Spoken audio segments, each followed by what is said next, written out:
director of Edgar Cayce's ARE, Patrick Belisle, is a popular presenter of Cayce-related topics. He was raised Catholic in Minnesota, where he led his church youth Bible study and went on to study theology with Benedictine monks. That's impressive, Pat. Patrick has since traveled around the world, had a mystical experience, and has come to see Christianity through the Cayce Readings broader lens. He teaches meditation and dream work, practices hypnotherapy, and loves performing rituals, weddings, memorials, baby blessings. He's a busy man. Patrick blends his joyful humor with deep sustenance to help others find meaning and inspiration. And this dear soul comes to us from Charlottesville. And so it's like he traveled down here to give. So please put your hands together and welcome Pat Belisle.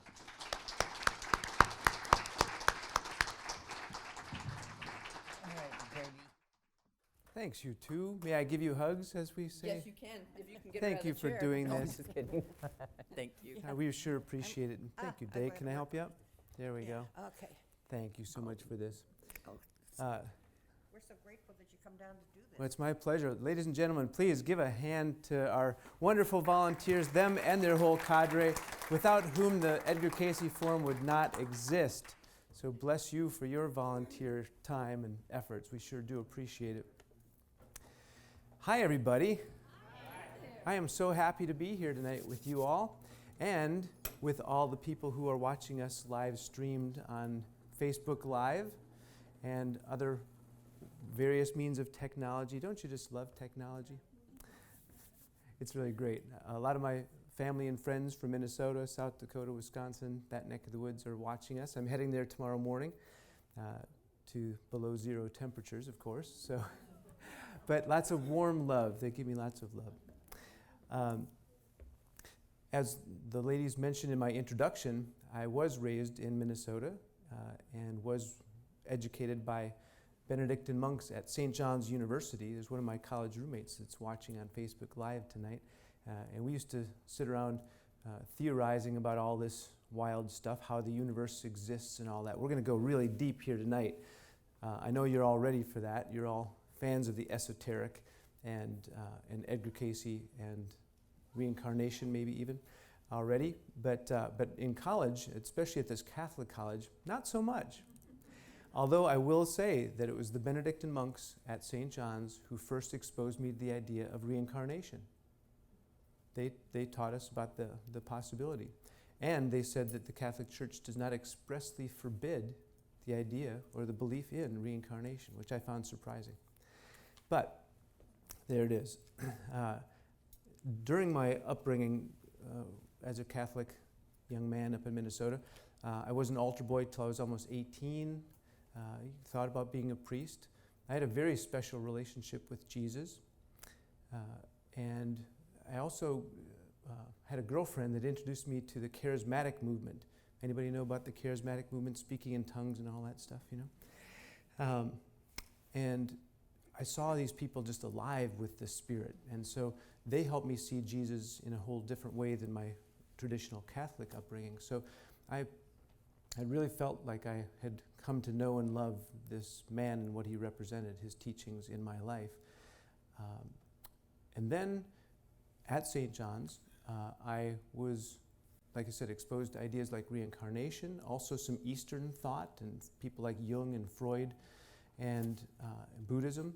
And I really started moving in that direction to the point where in my late 20s, I had pretty much thrown out the whole Christian idea of Jesus as God and died for our sins, the traditional fundamental Christian story. And I had really come to believe that only through meditation and internal knowledge and awareness would we come to understand how truth exists. And then at an ashram in India, my wife and I decided to take a trip around the world for 1 year and find out what it's all about. And at an ashram in India, I had a mystical experience, a oneness experience, which led me to come back to the States looking for answers to what had just happened to me. And guess who I found? Edgar Cayce.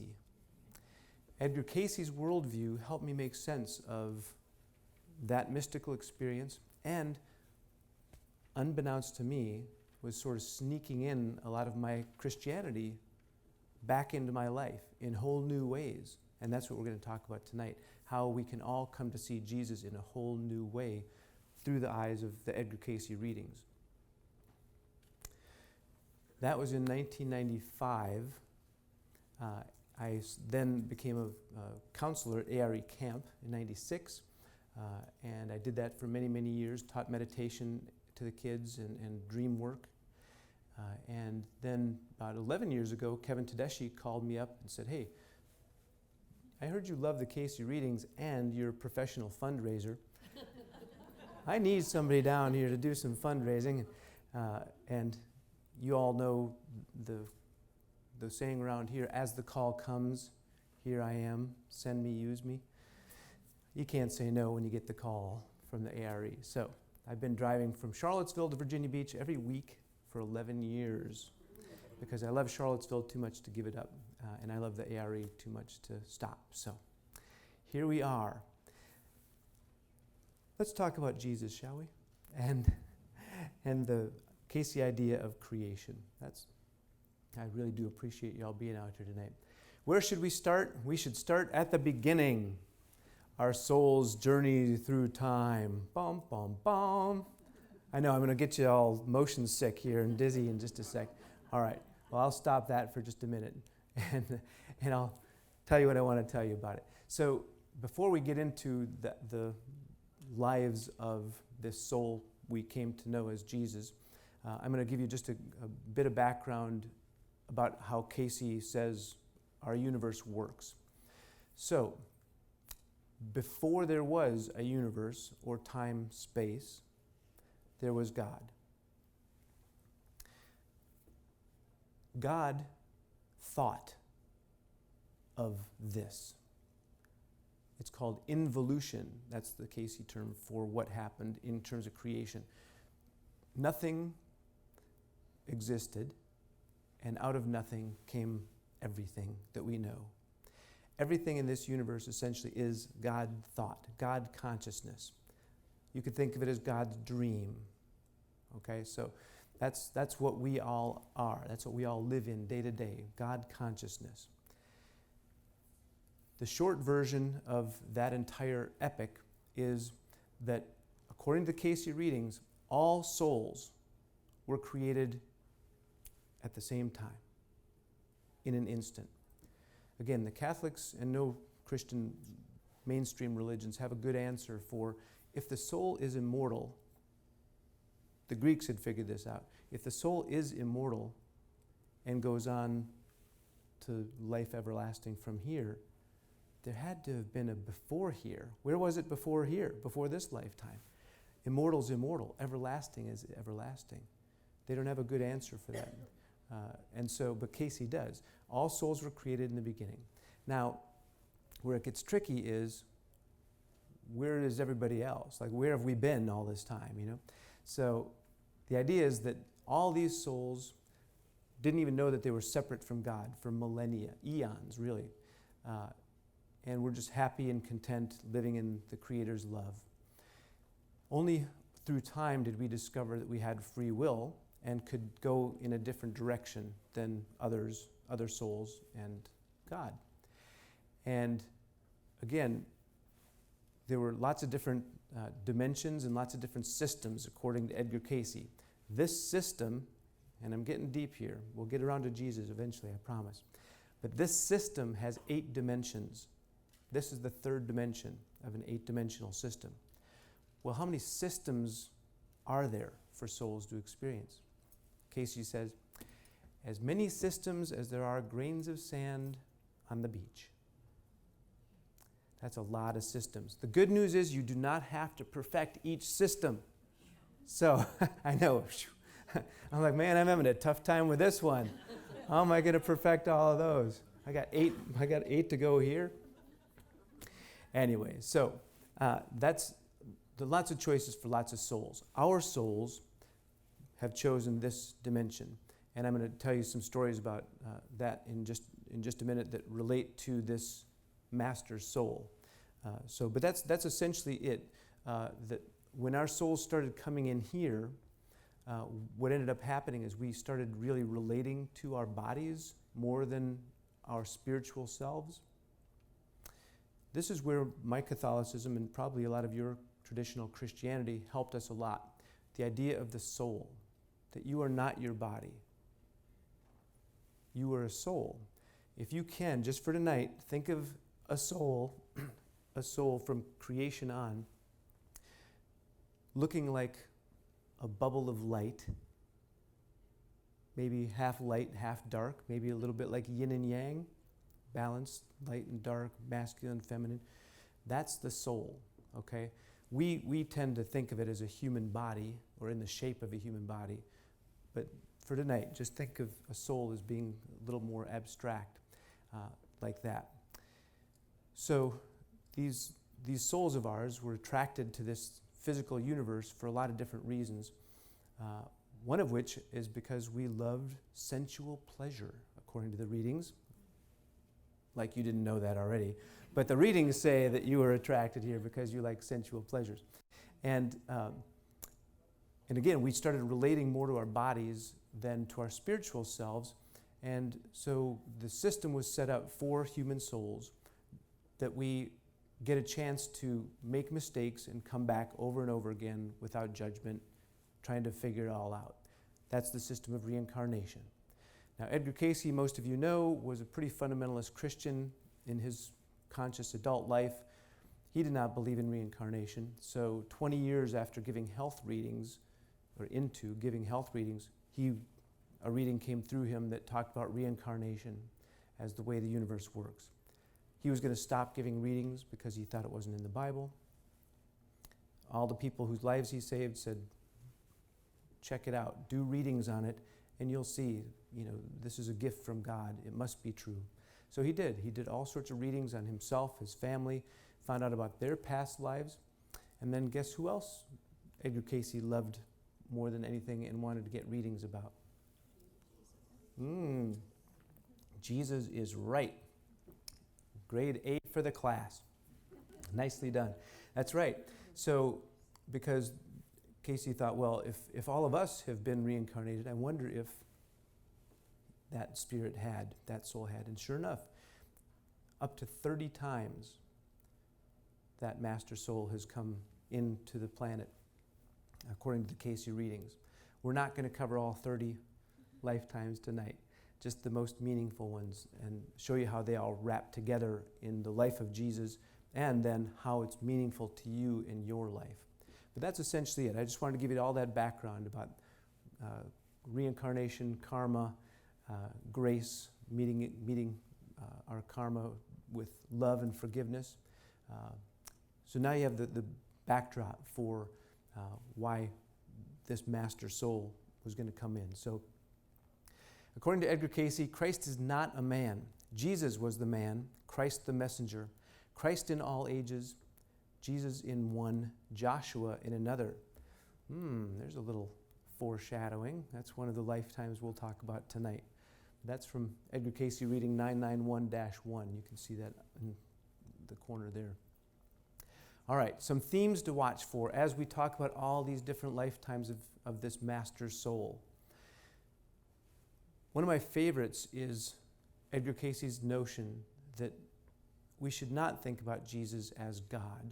We should think about Jesus as our elder brother. Now, I am an elder brother, and I like to think of myself now as the kind of elder brother Edgar Cayce wants you to think about Jesus. Not the elder brother I was when I was 13 pounding on my little siblings, okay? Not that elder brother.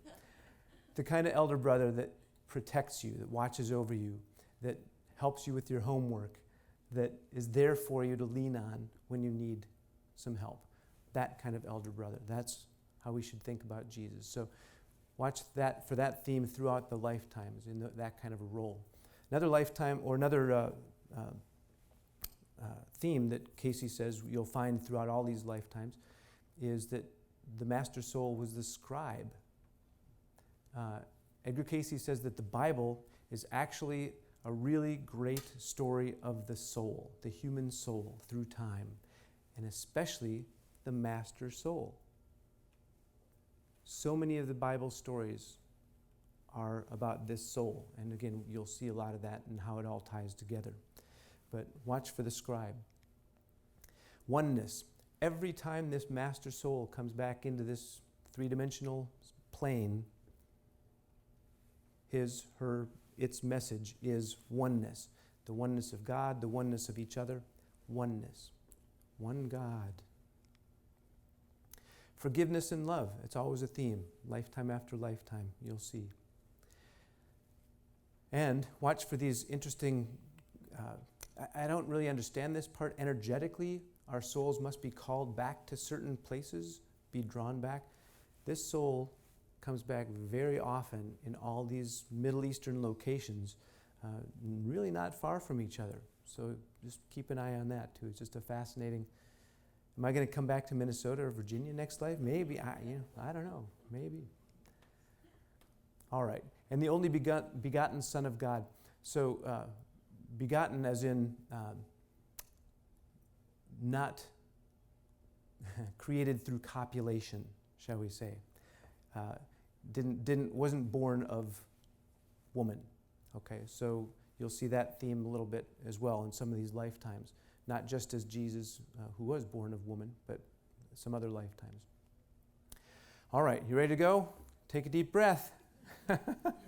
We got about 200,000 years to cover here in the next hour and 15 minutes, so we're going to be flying through here. I already just covered about 10 billion years in the first 15 minutes, so.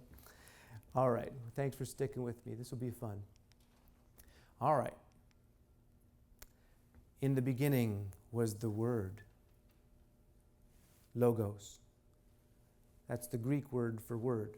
In the beginning was the Logos, says John 1, chapter 1, verse 1.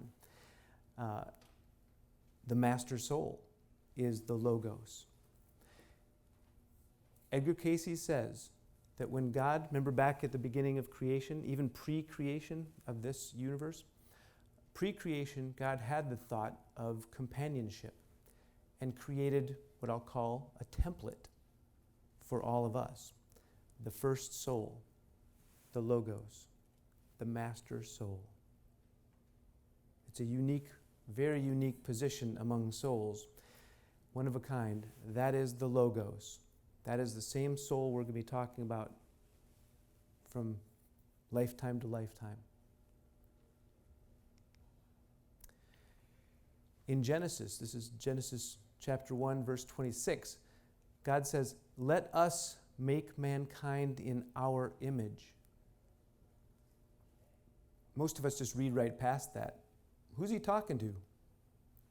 God is talking to the Word, talking to the master soul. Let us create these other souls in our image. So we all have that Jesus spark in each of us, the God-Jesus spark. It's a beautiful thing. All right. So we're still in esoteric land. Now we have this master soul, this Logos that's been out there for eons. Then Edgar Cayce says, when asked, what was this soul's first foray into this three-dimensional universe? Edgar Cayce says that would be as Emilius, 200,000 years ago in, wait for it, Atlantis. Oh, now we got to deal with Atlantis. Okay. Well, 100 years ago when Edgar Cayce was talking about Atlantis, he was crazy because at the time, everybody knew that the earth had existed exactly as it is since the beginning of time, right? This is before tectonic plate theory or any of these other ideas. So the last 100 years has made Edgar Cayce's ideas of Atlantis not so crazy after all. We know that continents come and go, rise and fall. So Emilius, here's how the story goes in a nutshell. The master soul was witnessing some of our souls coming into this third dimensional plane and really enjoying our steak and making love and our wine and whatever else, the physical pleasures, the sensory pleasures, and forgetting our spiritual nature. So the Master Soul is watching this and says, basically, send me in, coach, right? Put me in there. I'm going to go in there with some fellow souls, and we're going to remind them of their spiritual nature, of their divinity. God agrees to the plan. The Master Soul, as Emilius, still, by the way, remember your yin-yang light bubble, energy bubble, comes in as that. Not in the flesh, not in a body. Cayce leaves this up to our imagination. Was this soul whispering in people's ear invisibly? Was it like mediums hearing from deceased, disincarnate spirits? Was he speaking to them through their dreams? We don't know. He never really said the means, but what he did say was that Emilius and these other souls, the first wave, was trying to influence the sons of man. That was the people really into their earth bodies. Well, the long and short of it is, as hard as they tried, they got some converts, they got some people reminded, but in the end, it just didn't work out, let's just say. He could not influence them to give up their fleshly ways. Is that naughty of me? No, their fleshly ways. Kind of sounds like a weight loss plan, their fleshly ways. Anyway, you get the idea. It did not work. So Emilius and his crew go back to God, and they say, okay, that didn't work. We think it's because we weren't with them in body. And God and these souls say, well, the bodies that they have are so dense that they can't get it. We need to create a new body.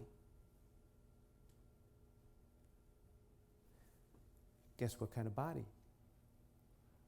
It's called the Adamic body, which you and I are inhabiting at this very moment. This fourth root race body, this, according to Cayce, is what the model that we possess. We are in the fourth model of bodies for humanity, and it's a good one. We have these big brains, especially the big forebrain, that can handle the electrical impulses that are going to help remind us of our spiritual nature and overcome our fleshly ways. I know I'm having a good time with my own invention of words up here. So who is the first one to bring in these fleshly, these new fourth root race bodies? Yes, Adam. Doggone it, I had gotten rid of Adam so long ago. I was so ready to think of Adam and Eve as an analogy or, some kind of symbolism that we're all supposed to project ourselves onto. No. According to Edgar Cayce, there really was an Adam. And who inhabited that soul, or who was that soul? The Master Soul, the Logos, the soul that eventually becomes Jesus. Before I go further with that, I will say that Edgar Cayce says that there were actually 5 Adams placed on different continents around the world. But we're not going to go there. We're going to stick with this Adam, the Adam that we know. I will say this too, that Adam does not mean man. Adam, when Adam was created, was exactly what I was talking about before. Yin and yang still combined. One androgynous being. You'll see in Genesis that Adam wanted companionship, and so what did God do? You all have heard it interpreted as God took a rib from Adam and created Eve. The actual meaning of that word is not rib, it is side. God took a side of that yin and yang and created Eve. Let's say the yin side and the yang side. Doesn't that make a lot more sense to you? Now you got male, you got female, masculine, feminine. Those are the two sides of Adam. So, just to be a little bit more mind-bending, as if we haven't been already tonight, the master soul was not just Adam, but Adam and Eve. You all know the story of Adam and Eve, at least in a nutshell. What the Cayce Readings sort of elucidate is that really the sin, if you will, that happened in the Garden of Eden was that they fell for a very human trick, which was they had already agreed to a plan to come in here and remind us of our divine nature and basically get out there and do the work, sort of like, door-to-door, recruiting. Well, the serpent comes along and says, there's an easier way. There's a faster way. You eat of that tree of the knowledge of good and evil, and you'll know what the plan is. You'll be more godlike. You'll be able to recruit those people and convert them way faster than going door to door. So they did it. And again, we know the results of that decision. God was not pleased. There is no shortcut here in this three-dimensional universe. Time, space, and patience is the lesson we're here to learn, according to Cayce. They fell for it. They gave up on patience pretty quickly. So God kicks them out of the garden.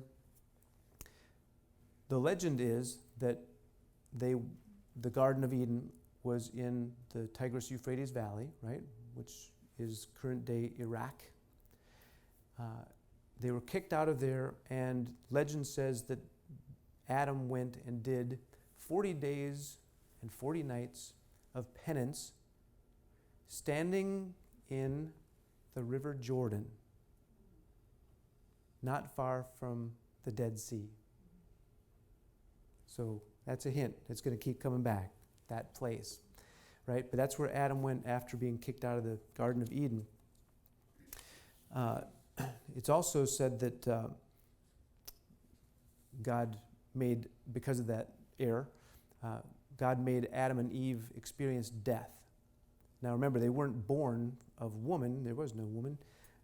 But they did die in that lifetime. Now, they were 900 years old when they died, according to Genesis, but they died. And were buried in a cave, which, again, legend says may have been Golgotha.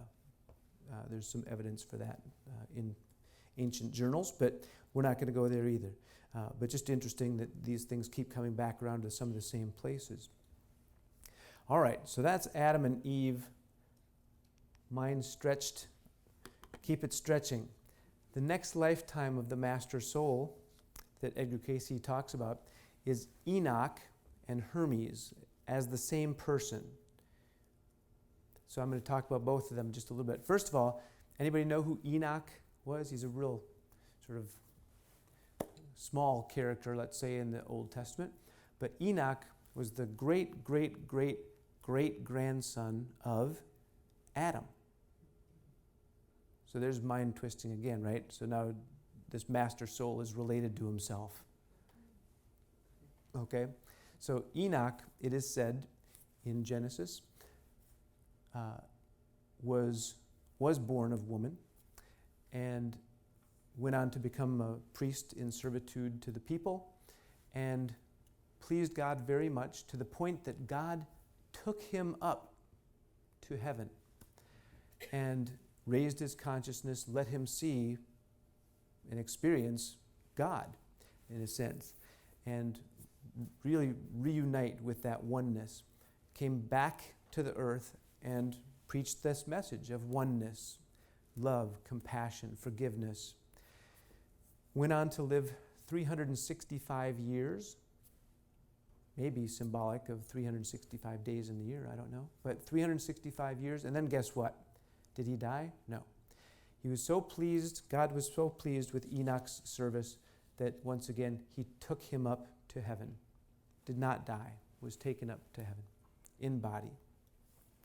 Now, to parallel Enoch's life with Hermes, Edgar Cayce says that Hermes Trismegistus, that's the Greek name for this Middle Eastern person, who also spent a lot of time in Egypt, which is, of course, right nearby the Middle East, where we've been talking about. Cayce says that Hermes was the architect of the Great Pyramid of Giza, 10,500 BC. So now we have this same soul, Enoch, Hermes, the master soul, building the Great Pyramid in Egypt. Now, Edgar Cayce differs from Egyptian scholars, even of today, by saying that the Great Pyramid of Giza was not built as a tomb. It was built as a temple, exactly, temple of initiation. And not to get too far ahead of the story, but guess who ends up getting his spiritual initiation in the Great Pyramid? Jesus. Jesus and John the Baptist both, according to Cayce, finished their spiritual initiation in the Great Pyramid that, as Hermes Enoch, he designed and built. Think about that for a minute. I mean, if reincarnation is reality, it could very well be that some of you built this building in your last lifetime. No. And now you're sitting in the building you built. I mean, really, it's kind of wild to think about how we benefit from or reap the consequences of our actions in the past. You know, we really do have to think about what we are building for the future. We typically think about what we're doing for our children and grandchildren and great-grandchildren. You might be doing it for yourself.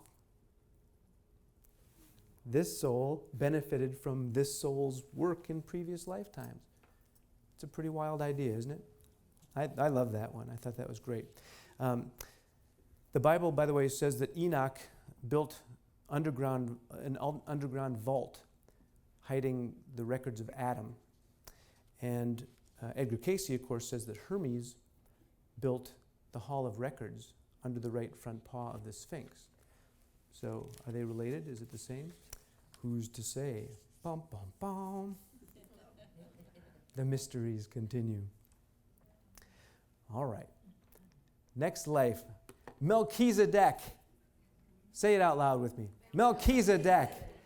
Don't you just love that name? Of all the names, of all the incarnations the Master Soul had, there's not a better name, a cooler name than Melchizedek. I love this name so much that I always told my wife that if we ever had a son, we would name him Melchizedek. I said we could call him Mel for short. It's probably why we never had children. The girl's name was going to be named after Nelson Mandela's daughter, Mkekezwene. So I guess we call her for short. But anyway, we didn't end up having kids this lifetime, so it's probably better for them. But Melchizedek means the Lord of righteousness. Who else is called the Lord of righteousness? Melchizedek, it is said in Hebrews. Hebrews in the New Testament says as much or more actually about Melchizedek than in Genesis, where he's first mentioned. But Hebrews tells us that Melchizedek was never born and never died. So here's the Master Soul again, coming back in, trying one more time, failed as Adam, failed as Enoch, Hermes, and is coming back again as Melchizedek to try to get it right without the burden of birth, let's say. Well, he went on to become the king of Salem, also known as Jerusalem. Current-day Jerusalem was Salem back then, and Melchizedek was the king and high priest of Salem. Guess what Salem means? Peace. He's the king of peace. Melchizedek, Lord of righteousness, king of peace. These are titles attributed to Jesus as well, as we all know. So one day, Melchizedek's hanging out in Salem, doing his thing, and he gets word that there's a band of warriors, a warrior tribe coming across the plains toward his town. This guy named Abram, he hadn't been renamed by God Abraham yet. Abram's walking across the desert, having just kicked some butt in some towns nearby. Melchizedek goes out to meet Abram and his tribe, his armies really, on the outskirts of town. Guess what Melchizedek brings with him? Bread and wine. Creates the first sacrament. Anybody familiar with bread and wine in church these days? Yeah, that was the first celebration, let's say, using bread and wine at its center. So he goes out there, meets up with Abram, and really it wasn't just a one-time meeting. They spent time together to the point where Abram, let's just call him Abraham, so I don't have to keep doing that. Abraham was so moved by the teachings of Melchizedek that he gave Melchizedek 10% of all of the treasure, all the booty he'd been collecting from defeating these towns along the way. 10%. Sound familiar? Tithing. Anyone? Mm-hmm. So Melchizedek, the master soul in this new lifetime, creates tithing, creates the sacrament of communion, let's say, and has this interaction with Abraham. Really fascinating. Edgar Cayce says that Melchizedek is also responsible for the foundational teachings of Kabbalah, which is the mystical Judaism that many of you are familiar with. And I love this part too. Guess who one of Melchizedek's disciples was? Elijah. Now, Elijah is important to this story because Elijah went on to create a community called the Essenes. Now, the Essenes, of course, again, according to the Cayce Readings, is the community into which Jesus was born. So, again, Melchizedek influences Elijah, who starts the Essenes to whom Jesus is born. So Jesus is essentially living up to his own teachings. It's beautiful how it just keeps coming back around. And was that Elijah back there that I heard? We have little Elijah here tonight. I think he's 4 or 5. Hey, buddy. I told him he's got a big mission in life to live up to, man, with that name, Elijah. It's a beautiful thing. He can do it. Good job, bud. All right. The last thing I'll say about Melchizedek, there's lots more to say, but is that Edgar Cayce says that he was the first one to write down, there's the scribe theme, he was the first one to write down this myth, this beautiful story that had been going around for generations, called now the Book of Job. You remember the Book of Job? His faith is being tested, all that. Melchizedek is the first one that wrote that down and put it on paper. So bless him for that. Hebrews, by the way, says that Melchizedek, after he was taken up to God, never born, never died, is now a priest for all time. And Hebrews also calls Jesus a priest in the order of Melchizedek. So that's another moniker that Jesus has been given. A priest in the order of Melchizedek. So even the New Testament makes that connection between those two lives. There you go. Melchizedek it is. John chapter 8, verses 56 to 58. Your father Abraham rejoiced that he was to see my day. He saw it and was glad. The Jews then said, you're not even 50, is what I think it actually says. And you have seen Abraham?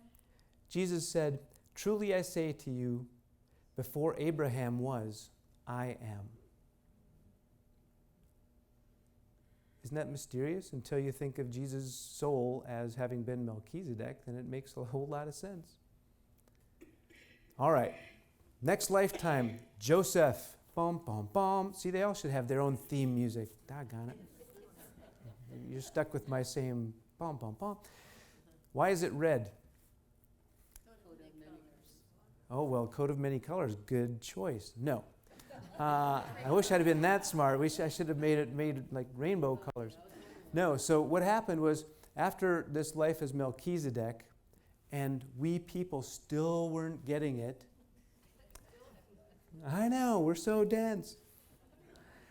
Just love us, forgive us. We'll get there eventually. That's the good news. But again, patience is right. I'm getting ahead of that story. Note, it's read because after the life of Melchizedek, the master soul goes back to God and his team again and says, you know, I think what's got to happen is I have to live a perfect life as one of them. I have to be born of woman, live a perfect life, and die like them. Then they can get it. Then they know they don't have, Melchizedek, if you saw a guy show up unborn and disappear without dying, you'd be like, all right, that guy's got something I ain't got. I don't have to live up to that, right? No. He's saying, I want to come in just like everybody else and go out just like everybody else. So, Joseph is the first lifetime that the master soul does that. He's born of woman and dies a natural death. Really amazing, fascinating life. This is the Joseph of the Technicolor Dreamcoat. You're exactly right. That is that Joseph that we're talking about here. Joseph was the son of Jacob and Rachel. Now, Jacob had 10 other sons by other wives. Sorry. No monogamy back then, I guess. But Rachel was his favorite wife, and she hadn't borne him a son or a child yet until Joseph. So Joseph's the 11th son of Jacob. And here's the deal. This kid's got it all. Do you know people like this? Good looking, smart, nice, musical, athletic. Like this guy could do it all. He's good with his dreams, and he was really modest and innocent at one level. At the same time, he didn't know he was innocent, and so he'd be like, "Oh, look, I understand theoretical equations and calculus, and I'm having dreams where the moon and the planets and the stars are dancing around me." He didn't mean anything by it, but his brothers are all like, "Are you kidding me? Dad already thinks you're walking on water here. Now you're rubbing it in." So, of course, his brothers, half-brothers, hated him. And you know the story. They took him out, and they were going to kill him until Reuben decided to throw him into a pit and save his life anyway. And so they did that, threw him into the pit, and then Judah has this brilliant idea as this caravan's come by, hey, let's sell the dude. We can make some money off this, and then we'll fake his death, right? So Judah sells his brother for, here's the other crossing of Jesus. He sells his brother for 30 pieces of silver. Judah sells Joseph. Judas sells out Jesus for 30 pieces of silver. Now, some versions say 20 pieces of silver, some say 30. Point is, this person keeps getting sold out, betrayed by his brethren. Now, eventually, Rachel and Jacob have another son, Benjamin, who's the 12th son. So there's 12 there. There's 12 disciples of Jesus, right? 30 pieces of silver. Edgar Cayce tells us that each of us in our lifetimes have to answer for every jot and every tittle, whatever that is, of our karma, right, of all of our choices. And so literally, apparently, like to the coin, it's going to keep following us around. So make good choices, people. All right, so again, you know more of the story. He goes in that caravan, he goes to Egypt.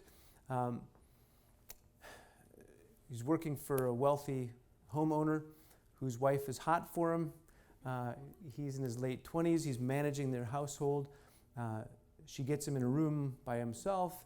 She throws herself at him. He rejects her. She accuses him anyway of having done this. He gets thrown in prison. 3 years he's in prison.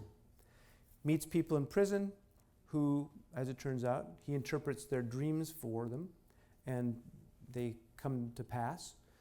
And so the reason he gets out of prison after 3 years is because one of those dudes in prison that he's nailed the dream interpretation for happens to work for this guy Pharaoh, who had a dream that nobody in the court could interpret.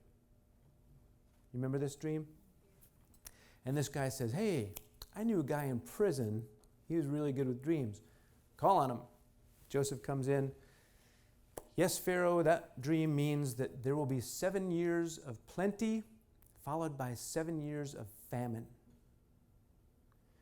Now, somehow Pharaoh is so moved by the truth of this interpretation that he puts Joseph in charge of storing up in the grain bins during those 7 years of plenty so that they'll have enough to get through the 7 years of famine.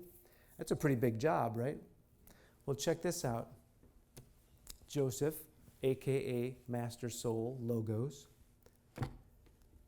creates something else that we're all living with today.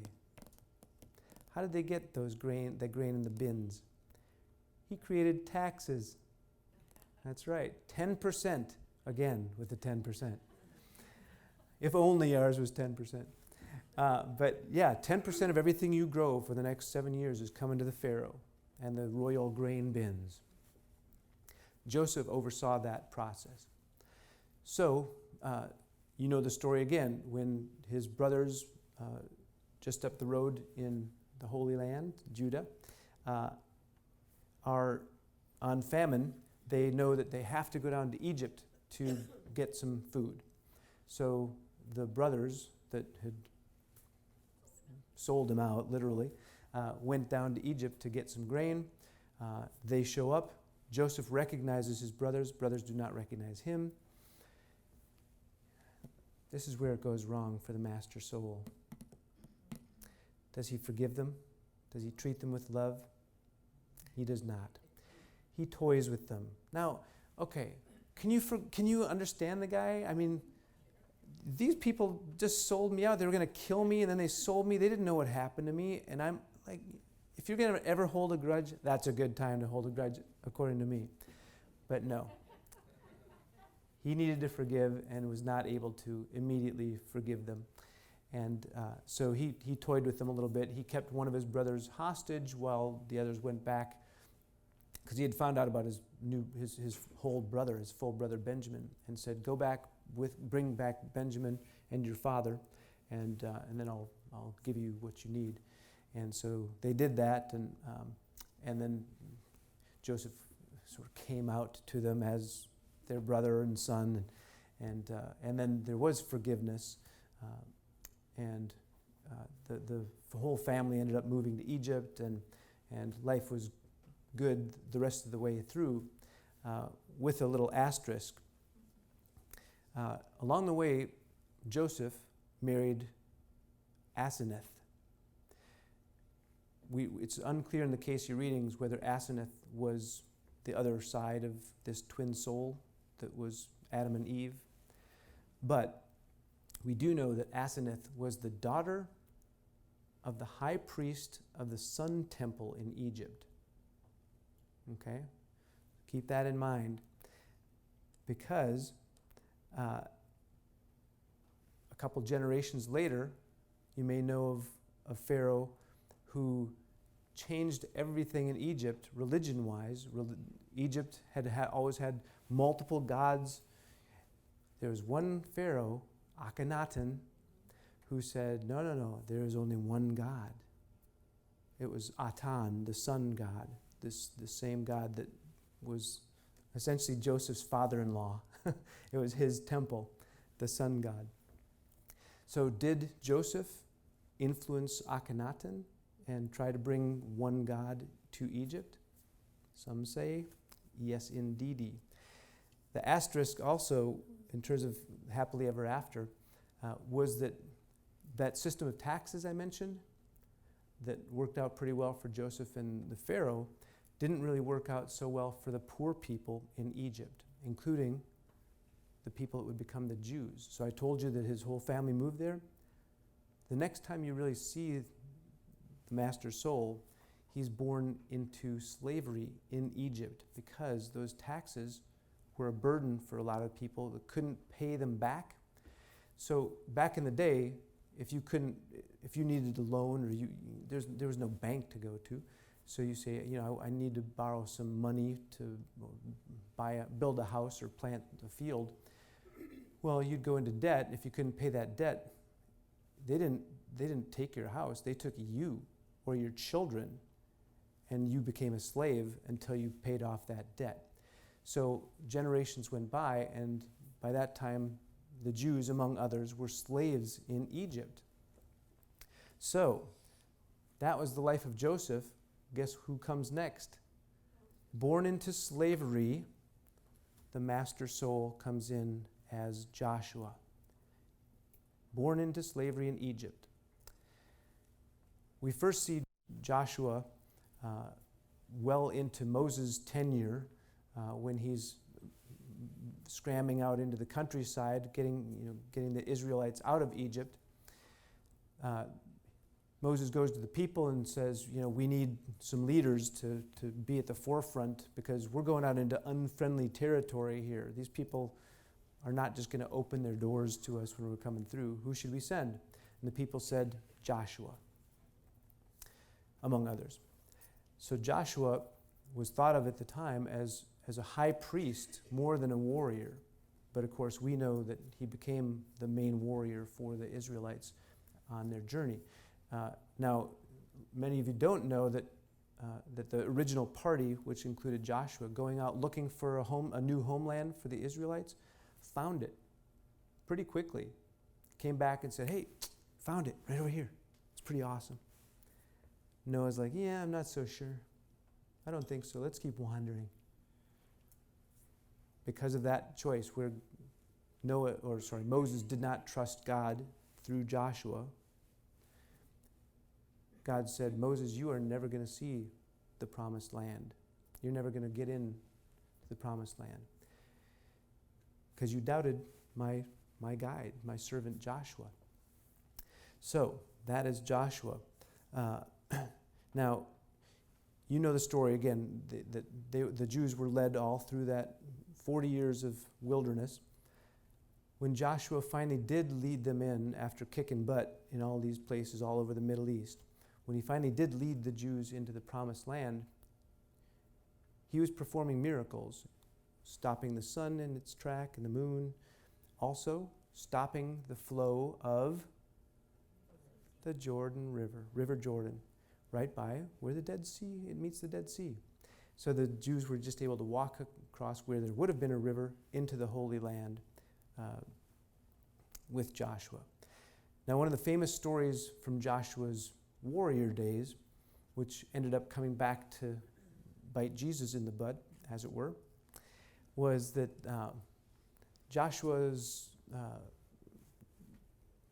people found there were 5 kings that had barricaded themselves in a cave while there was this battle going on. And Joshua said, all right, here's what we're going to do.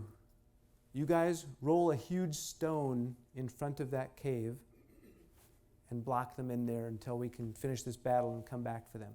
That's what happened. They came back for the 5 kings. Joshua, again, master soul, ordered those 5 kings mocked, tortured, beaten, essentially, and hung from a tree. Sound familiar?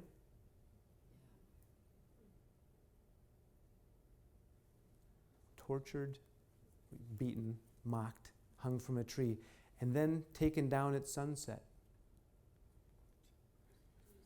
Yeah, just like Jesus.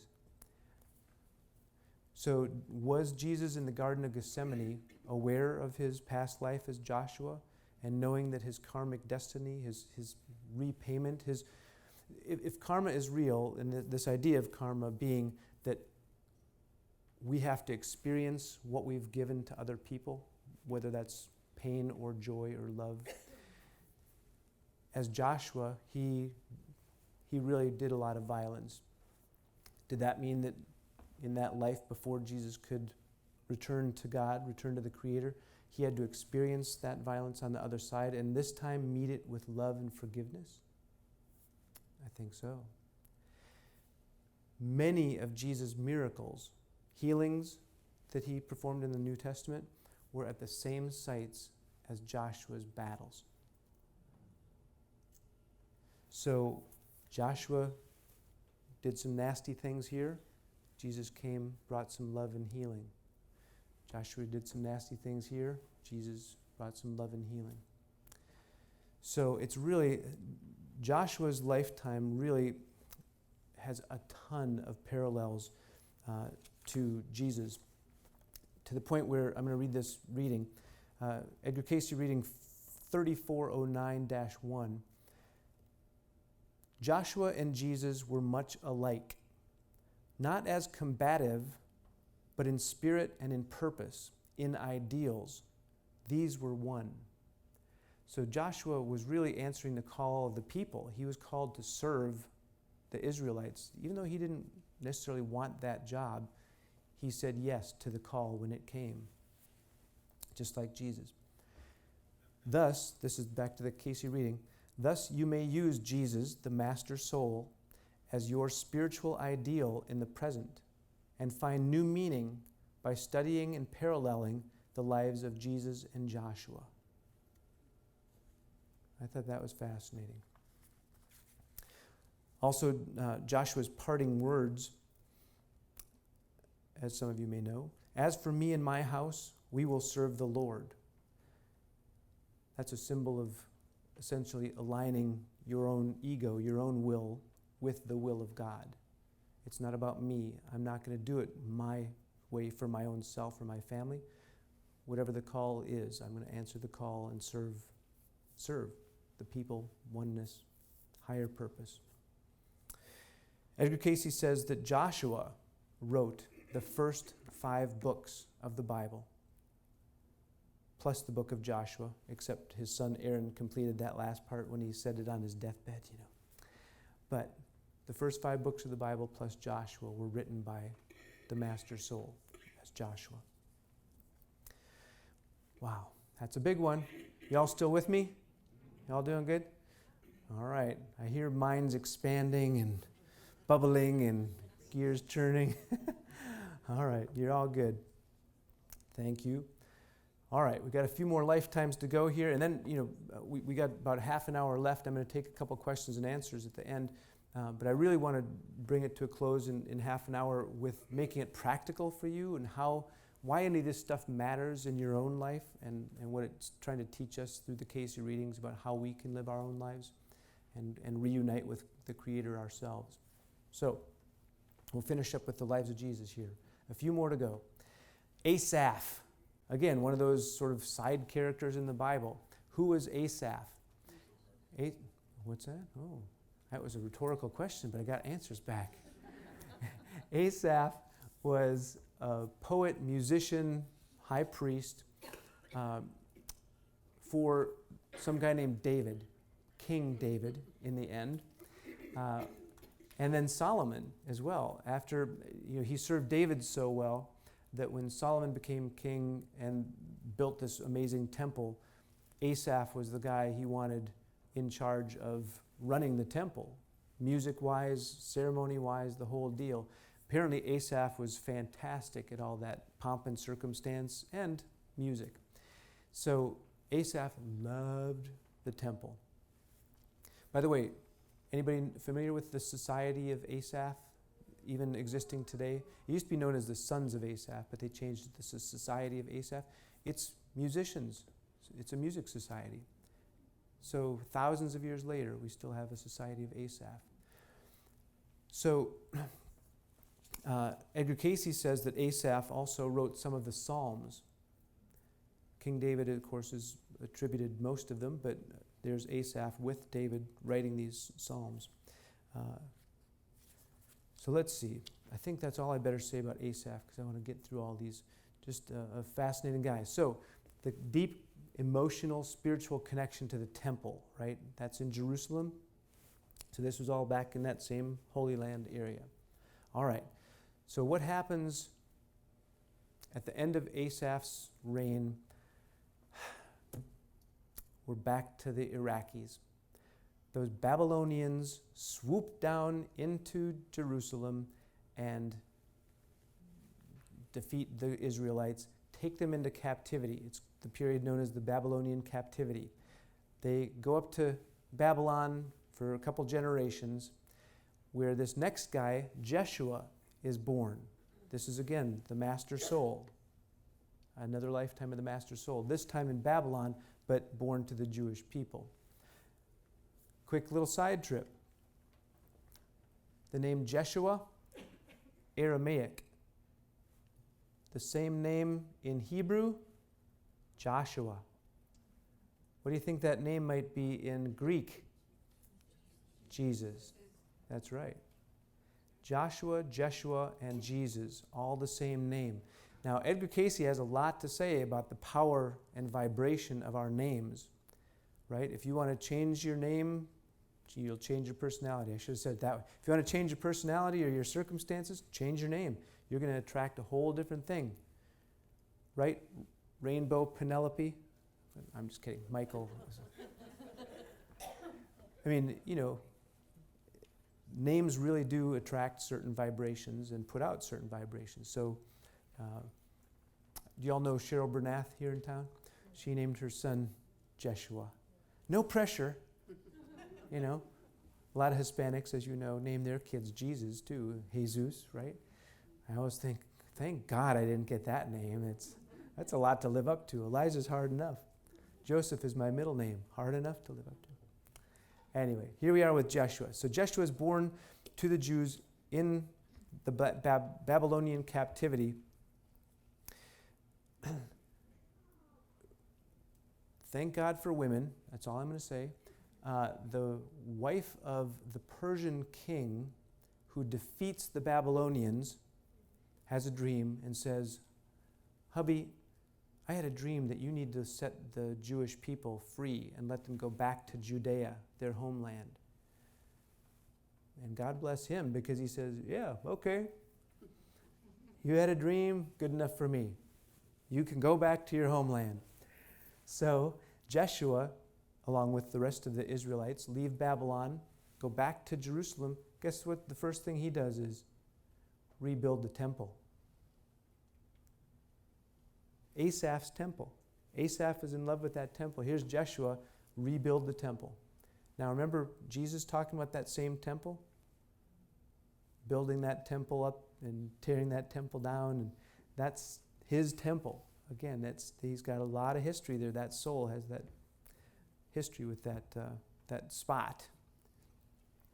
Edgar Cayce says that Jeshua wrote a number of the prophets' books in the Old Testament. So there he is again as the scribe, writing down the prophets.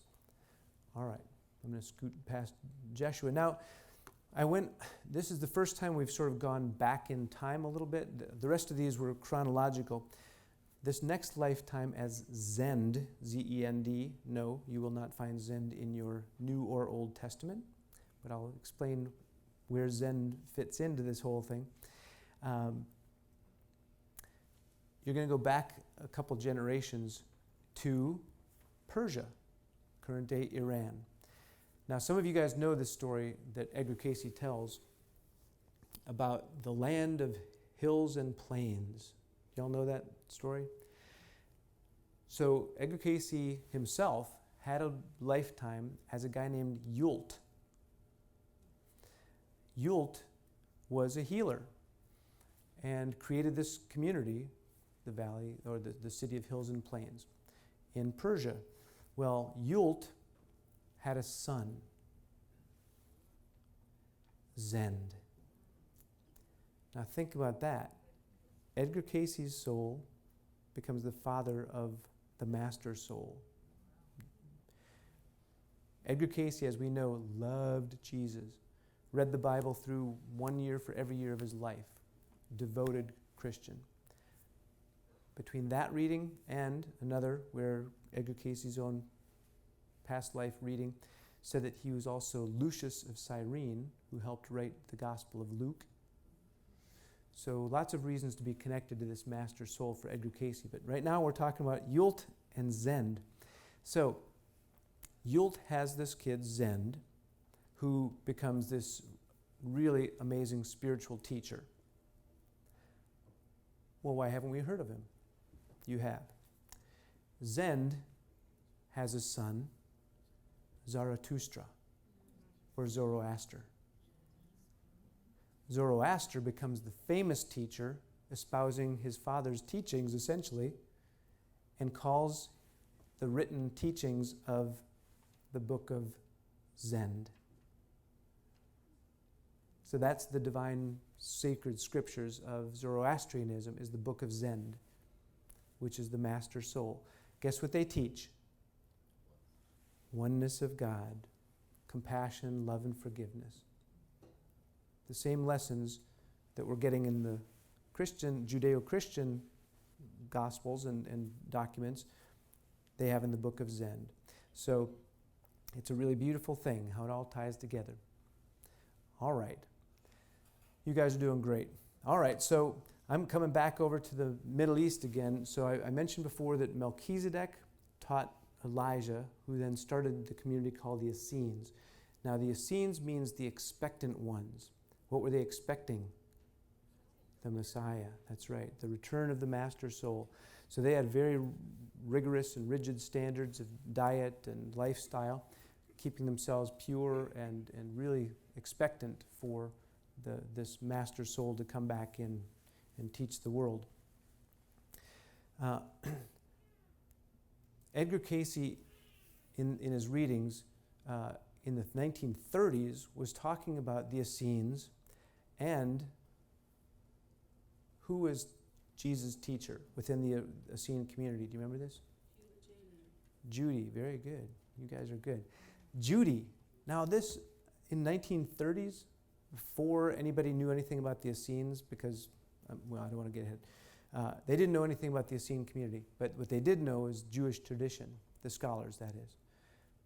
Everybody knows that women did not teach children, let alone the boys. That was just unheard of. Edgar Cayce's way off on that, women teaching Jesus? Give me a break. Well, guess what happened? Edgar Cayce died in 1945, long after giving these readings about the Essenes. 12 years after he started giving the readings for the Essenes. 2 or 3 years after he died, guess what they found? Nag Hammadi scrolls, the Dead Sea Scrolls, Qumran. All these documents that start talking about this community called the Essenes. And guess what? They had women leaders. This was a shock to the world. Now, this didn't even come out to the world. It wasn't transcribed and released to the public till the 1960s, when my friend Stephen Schwartz, anybody know Stephen Schwartz? Some of you do. Stephen Schwartz was a young writer who used to write for a small magazine called The National Geographic.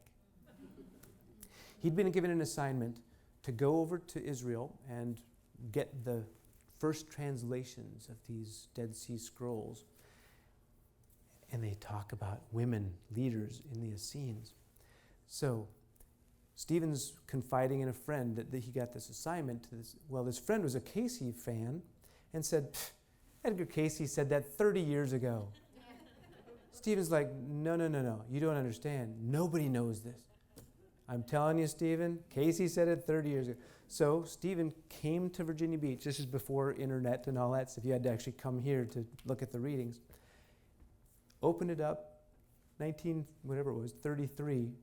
the Essenes, Judy teaching Jesus, the role of women in it. He was so blown away that he became a member that day and has been a life member ever since. And one of the best teachers. He's one of the only guys I've ever met who claims to have read every Cayce reading. And we know that that's a trick.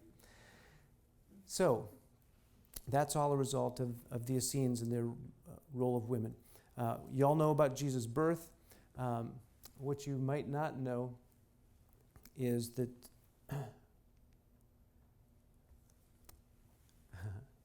another thing about Edgar Cayce and my Catholicism, where he helped me bring it back in a whole new way.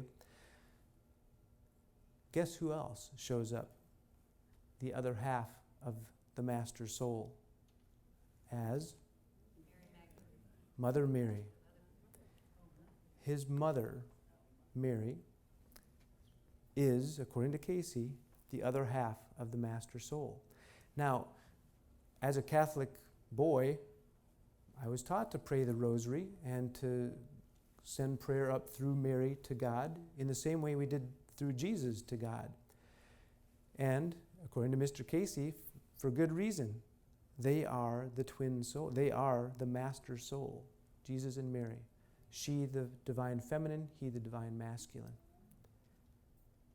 So pull out those rosaries, people. Just in a whole new way. Check out the Aquarian rosary if you haven't checked that out already. But anyway, it's a beautiful thing. So, and by the way, as a Catholic, I was also taught about the Feast of the Holy Conception. You familiar with that? Most people, though, even Catholics, believe that that is the celebration of Mary's announcement that she is with child, virgin birth of Jesus. No. The actual, it's an actual celebration of Mary's mother, Anne, being told that she's going to have a baby virginally. Mary was born without a father. She was born virginally also, at least according to the Catholic Church. So there you go. That's the Feast of the Holy Conception. We've got a couple of virgin births. And, by the way, the readings say that we can all do it. It really is a mind over matter subject. We'd have to prepare our bodies and our minds. As you know, Mary, there's a beautiful story about how Mary was selected as the vessel for the master soul to come back in the Cayce Readings. If you haven't read it, it's really beautiful. Mary being selected from among the young girls on the steps of the Essene Temple, and the sunlight coming on her. And it's a really beautiful reading. But yeah, so she was chosen for that master soul entering without copulation. Only begotten Son of God. You all know about the wise men coming from the east, right? The Magi. Anybody know what their spiritual background was? Zoroastrians. Well done. So now, here's the birth of the master soul, tying back in with the birth of the master soul. Zend taught Zoroaster, whose people continued on through as the Magi come in, meet the baby, potentially help save his life when Herod sends out the dictate to kill all the young boys. It's a really amazing story how it all ties together. All right. We know about his childhood and his cousin John, who the readings tell us, and the gospel tells us, if you look at it, John is the reincarnation of Elijah. That's one of my favorite things when people say, oh, there's no reincarnation in the Bible. Look at this story where Jesus says, oh, I tell you, you have seen Elijah come again. And the disciples knew he was talking about John the Baptist. Now, traditional Christians look right past that and say, well, he just means that, Elijah was paving the way in the same way that John was paving the way. No, he means that was Elijah. So John is his cousin. They both have their spiritual initiation after traveling the Middle East, including Persia, India, back down to Egypt, have their initiation in the sarcophagus of the Great Pyramid in Egypt, which again, as Enoch Hermes, he built. Has anybody been to the Great Pyramid and laid in that sarcophagus in the King's Chamber of the Great Pyramid? I have had the privilege of doing that with an ARE tour, and it is an astounding experience, especially when you stop to think that time and space are illusion, and that if all time really is simultaneous, when we were laying in that sarcophagus, so was Jesus and John the Baptist. We were inhabiting that same time, that same space. It's really mind-blowing. All right, so Jesus gets initiated. He starts his mission and teaching. Gets baptized where? In the Jordan River, not far from the Dead Sea, where Adam had been, where Joshua had been, where a lot of these folks had been. He teaches us to love each other, oneness of God, selflessness. His last words on the cross, well, there's two versions of his last words in two different Gospels, but the one is, "Forgive them, Father, for they know not what they do." Right? So even to the end, as he's receiving, let's just say, his karmic destiny, even violence at the hands of others, he's telling us to forgive them. Meet even that with even violence with love and forgiveness, grace. So that's lesson number one for all of us. The other way that it's translated is in his last words is, as he is about to die, he says, "It is finished." Remember that? The translation I love, which is just a little tweak but changes everything, is, "It is completed." What does that mean?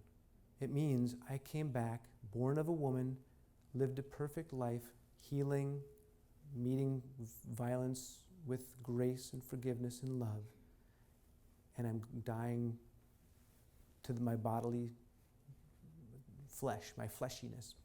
So his karmic destiny, his loop is completed. He's done it. So I love that saying, even that translation even better. He reminds us that we are the prodigal sons and daughters, that we've never really left God. God has never left us. Yes, we think we've gone away from home in this illusion world of the three dimensions, but really we all reunite with God in the end. And God is ready for us. As soon as we're ready to give up our ego and just come back into the fold, God's ready for us. And to me, that is the real good news of the gospel, is that we all make it back. So let's just love each other and be patient, forgiving and kind. Be patient with yourself. Forgive yourself. You stumble, don't worry about it. You'll get it right the next time. Like it or not, that's what this reincarnation thing's all about. You will have plenty of opportunities. I know I'll be back. So Jesus taught us the Beatitudes and showed us the way back to God. It's a really amazing and unique story, isn't it? How it all just sort of weaves together. So the question I always get at the end of this is, will the master soul come back again?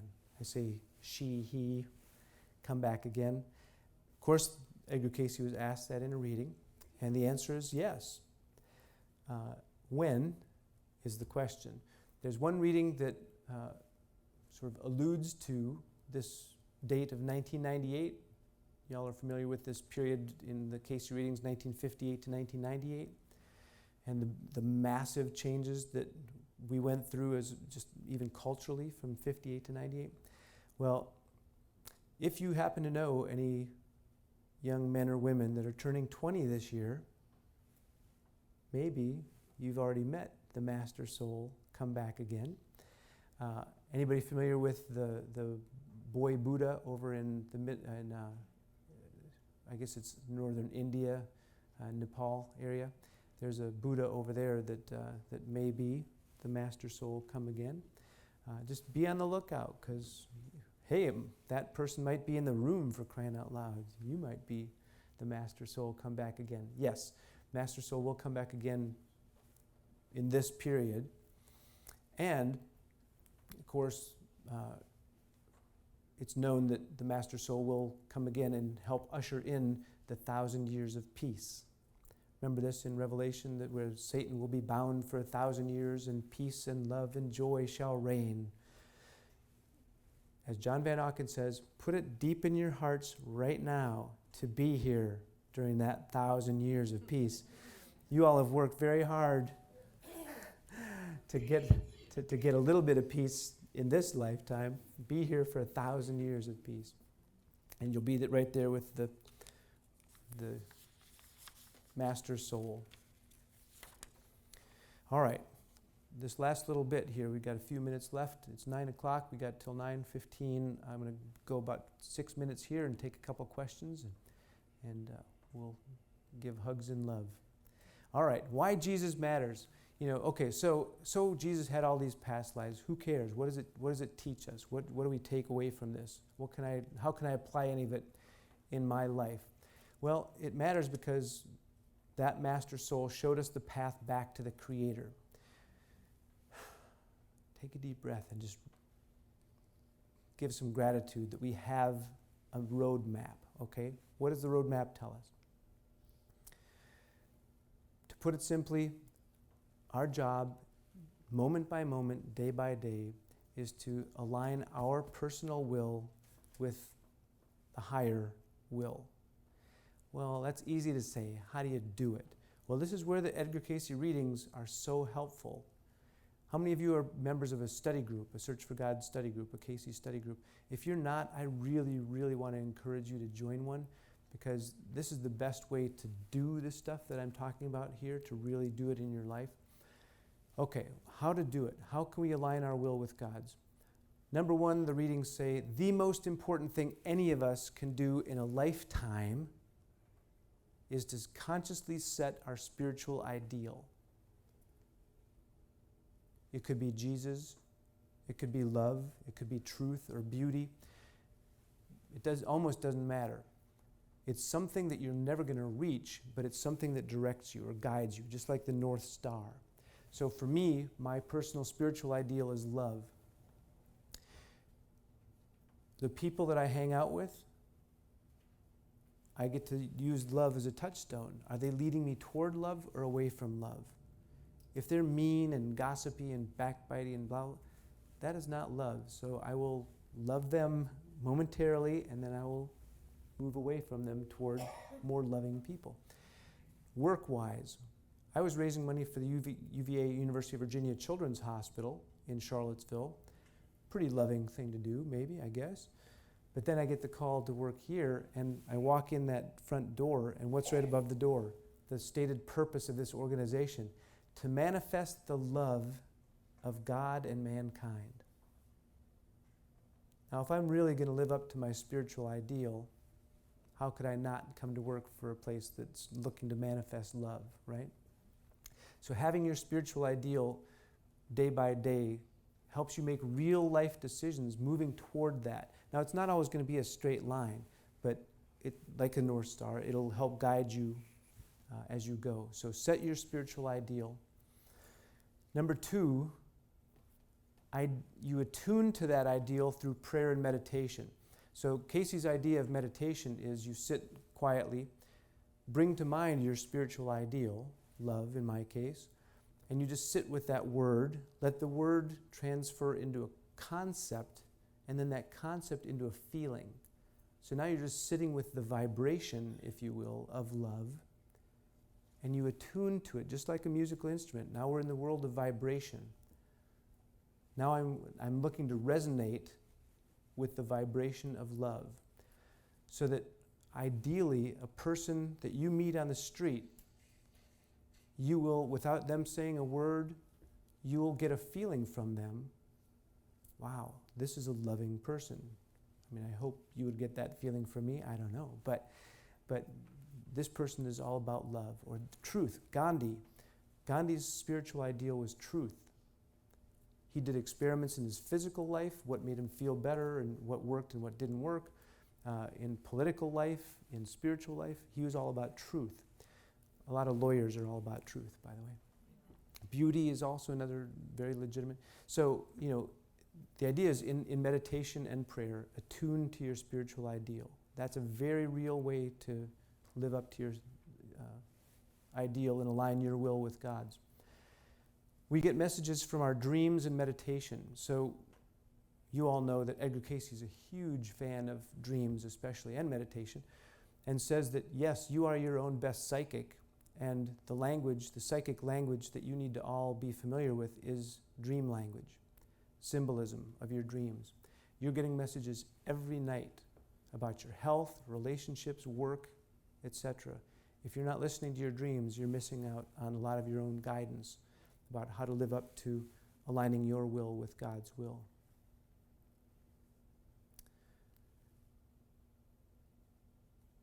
I guess I'll leave it there for now. All right. So here's the next thing. Once you know what you're supposed to do, you have to do it. You all know that Edgar Cayce was not a big fan of sin and damnation, right? It's non-judgmental. It's one of the reasons we love the reading so much. But he did say in one reading that, do you know what the definition of sin is? Sin is having the knowledge of what you need to do and not doing it. That's sin. The other definition he gives is all sin is self or selfishness. But for this purpose, we need to do what we know to do. And this, again, back to the study group. This is why study groups are so great. Every week you get a discipline, it's called. Some little thing that you need to apply in your life just to see how it works. And if it makes you a better person, keep it. If it doesn't, leave that one behind. But apply it. Make it real. He also showed us that we need to love each other. In fact, you all know that when asked which is the greatest of the commandments, he said to love God and love your neighbor as yourself. The final commandment he gave is to go out and love one another. Sounds so easy. John Van Auken says, it's one thing to love God. God's easy. God's out there. I can love God. But have you met these people? My neighbor? I mean, come on. But no, that's what we're all called to do. Love each other through humble, heartfelt service. We are all one, as Jesus said, whatsoever you do to the least of my brothers and sisters, you do unto me. And really, you do unto yourself. You are me. I am you. So we have to be kind to each other. Get out of our ego. Be childlike. Remember, Jesus repeated time and again, be like the little children. Be quick to forgive. Be innocent. Be joyful. That is the key to attaining heaven. Loving each other. Edgar Cayce said that Jesus' personal mantra through his life and mission was others, Lord, others. Others, Lord, others. So always looking to put his own ego aside and look for ways to serve every moment of every day. We all know the cooperation affirmation from A Search for God, which is also the one that I do every day is based on that affirmation. It's the ARE Camp affirmation, which a lot of my camp friends are here tonight and know this affirmation well. We started by saying, Great Spirit, beloved God, let your will flow through me.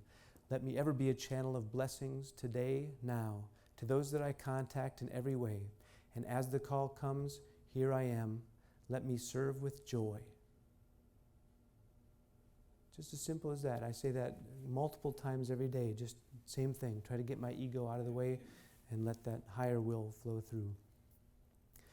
Thank God my wife's not here. She would tell you I do not always live up to that. Oh, you're nice to say so. Thank you, Dana. All right. The end. Now get out there and love each other, people. Thank you all for being here tonight. It's been a pleasure. Thank you. Yes, a couple questions, if you please. You mentioned Stephen Schwartz. Stephen Schwartz, yes? After he came here and studied, did he ever write an article Oh my gosh. for the National Geo? He did, and yeah, Stephen did end up writing that article.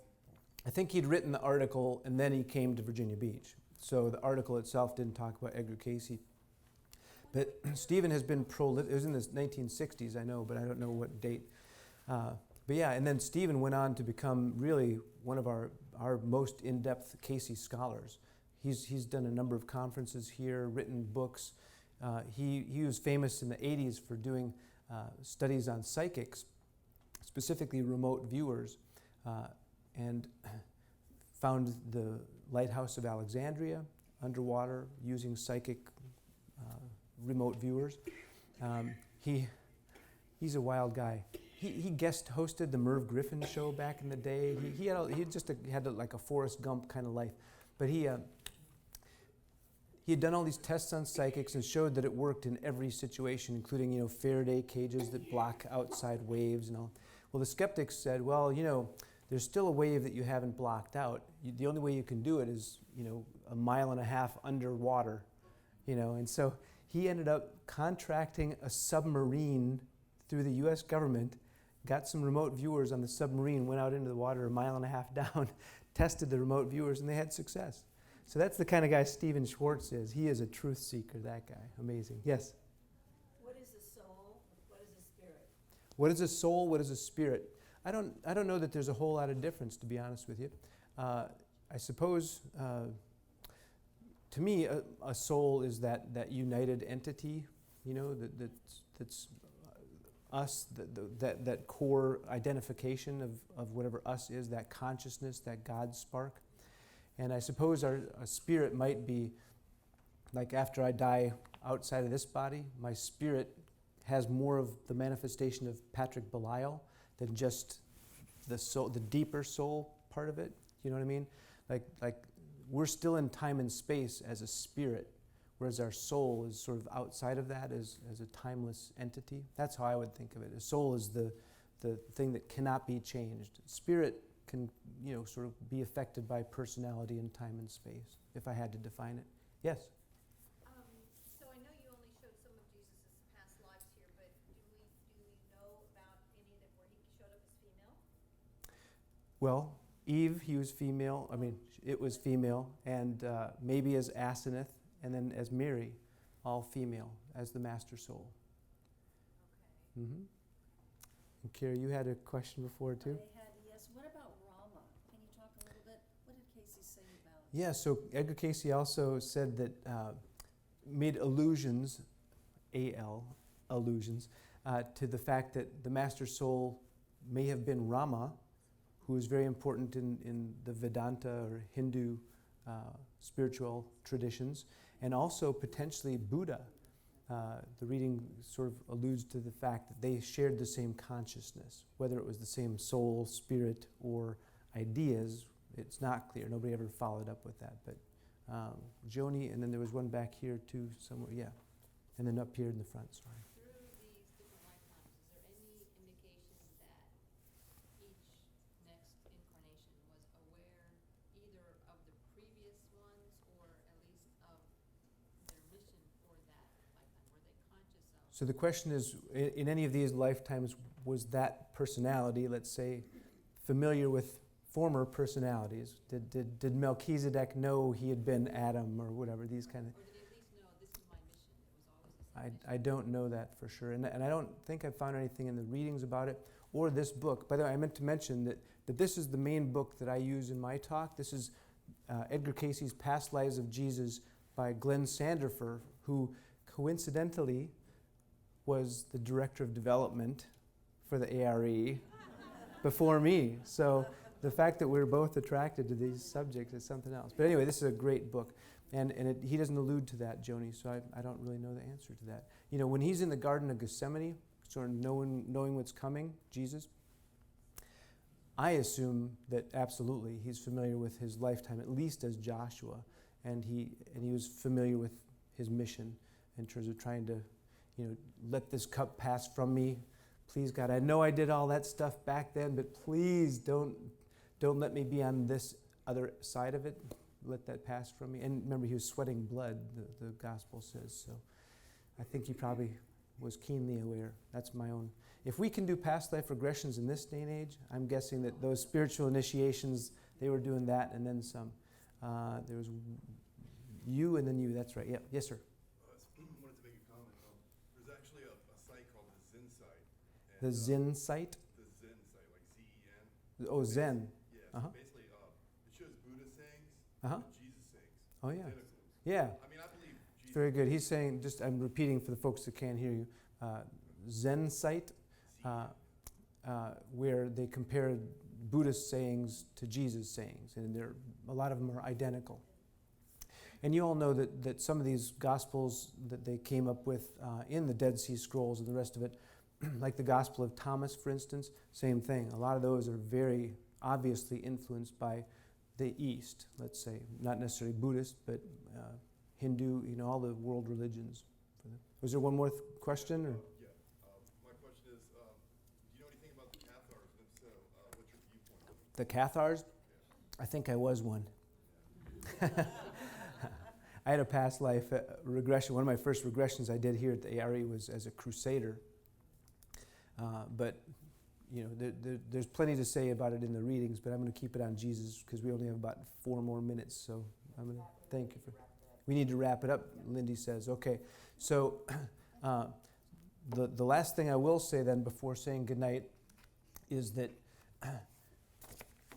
this is a freebie event, and you get what you paid for. So no, I'm just kidding. All the refunds at the back. Peter Woodbury is back there. He's going to hand out the refunds. No. If you are not an ARE member yet, I'm really going to encourage you to become an ARE member, and I'm going to pass these sheets around, if you don't mind, actually, if a couple of you don't mind helping me pass them around to people who aren't yet members. We're giving out a 25% off offer, and you get a personalized astrology chart as well. So if you're not yet a member, I really want to encourage you to join the organization. You will get a ton of benefit.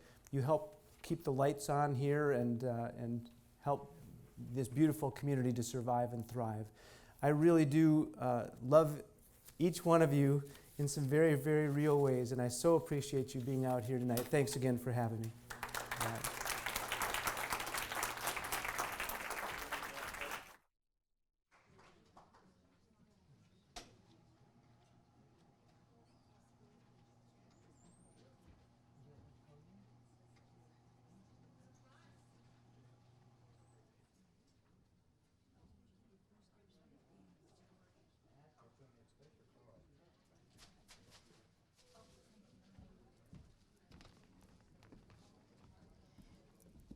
All right, don't forget we have our little drawing, and I'm sorry to have to cut Pat off, but we need just a few minutes to give away our gifts, and we are supposed to be out of the building by 9:30. We always have to swing by and clean things up and stop some conversations because you all have so many things to talk about. So anyway, we're just going to do